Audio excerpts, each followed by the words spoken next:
The genesis of the feud between the Packers and Aaron Rodgers can date back to that moment when Jordan Love was drafted in the first round a year ago. Rodgers responded to that selection by going out and winning his third MVP award. He threw the most touchdowns and led the league in completion percentage and total QBR. It was a spectacular performance, which brings us to where we are now. Rodgers is disgruntled. Coach Matt LaFleur says he can't fathom no Rodgers in Green Bay. But can Rodgers fathom going back there?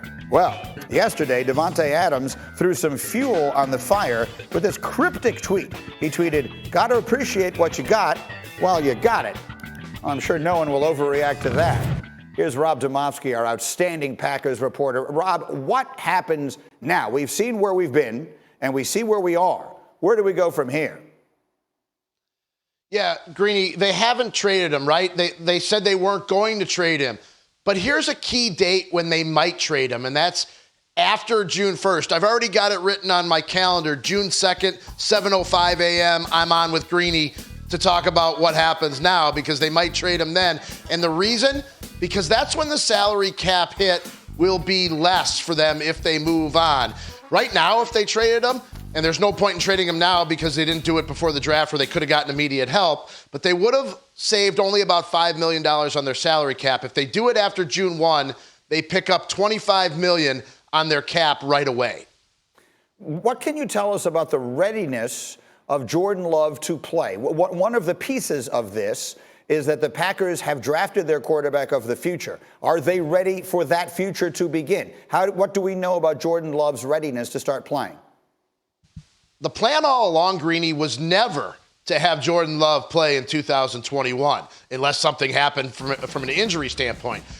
Remember, he was the third string quarterback last year. That means he wasn't even active for any of the games. It means in practice, he ran the scout team, got almost no reps with the regular group. It was a process that they had planned to bring him along slowly from the get-go. In training camp, he threw like 50 passes, not very many when you talk about a 2, 3, 4 week training camp that they had last year. So it was never the plan. Now, could they accelerate it and have him be ready for this September? Possibly. But if Rodgers doesn't show, or they trade him, or whatever the case may be that Rodgers isn't here, don't be surprised if they try to find a veteran to gap between Rodgers and Love. Now, it's fascinating. It feels like they had their timetable, and now Rodgers has stepped in and said, no, we're going to do this on my timetable. So let me finish it with this. You have covered the Green Bay Packers for 24 years. What % chance would you give that Aaron Rodgers is their starter week 1 this fall? When this whole thing went down initially with Shefty's report on Thursday, I thought it was very, very small chance. Dari Noka asked me on Saturday morning on ESPN radio what the chances were, and I said less than 5%. I'm sticking with that, Greeny, because one thing I did yesterday was talk to somebody in the Packers organization and said, is there any update? And the response was, not unless you've gotten our quarterback to come back. 5% or less. That means there's a 95% chance Aaron Rodgers is someone else's starting quarterback this fall. Rob Demovsky, outstanding work as always. Thank you. Let me bring the rest of the crew in this morning again. David Pollack, Marcus Spears, and Diana, I will start with you. So June 1st or thereabouts is the date to watch. What are you hearing from around the league about all of this, about teams to watch, about all the many stories that stem from this bombshell involving Aaron Rodgers? Yeah, let's empty the barrel here. First of all, Rob is spot on when it comes to this June 1st date. This is what league circles have been sharing with me. If you're going to see any movement with Aaron Rodgers, it's going to be after that June 1 date. So let's talk about how everyone else is looking at the Packers right now from the outside. I had one head coach yesterday say, this reminds me of a marriage where one partner wants to get counseling and the other partner doesn't. And we all know those couples out there in the world, and we know what happens, right? They get a divorce.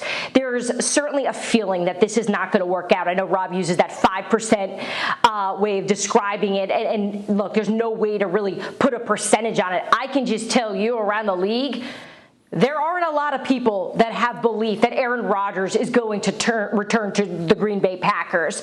the Denver Broncos continue to be the team I hear that are going to be the most interested and are going to put the most in front of the Green Bay Packers to try to make this trade go down. Just adding one more layer to what Rob was adding in terms of talking to the Packers. I've had some conversations with the organization as well, and the sentiment there and the feeling I get at this point is deflated. They are absolutely deflated at this point, as we know they've been trying to fix this. They've been trying to mend it, but for them, they know this is up to a very strong, stubborn, smart quarterback named Aaron Rodgers who's going to do what Aaron Rodgers wants to do.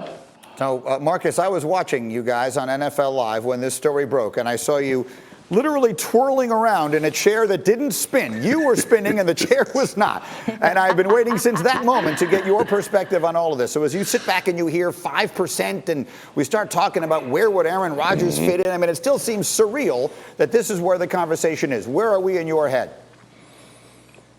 Gee, it's over.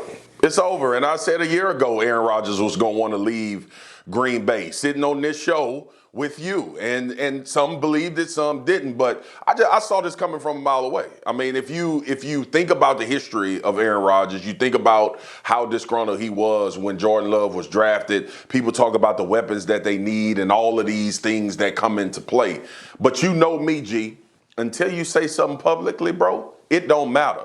And when the quarterback, the franchise, the face comes out and says, I no longer want to be here, that's 100% out of there, unless it's a miracle. Listen, it is going to take a miracle for Aaron Rodgers to play quarterback for the Green Bay Packers. And we all have to remember, yes, Shefty broke the story Thursday. We were getting ready for the draft. Mark Murphy has been to the West Coast. Matt LaFleur has been to the West Coast. Gutekunst has been to the West Coast to talk to Aaron Rodgers.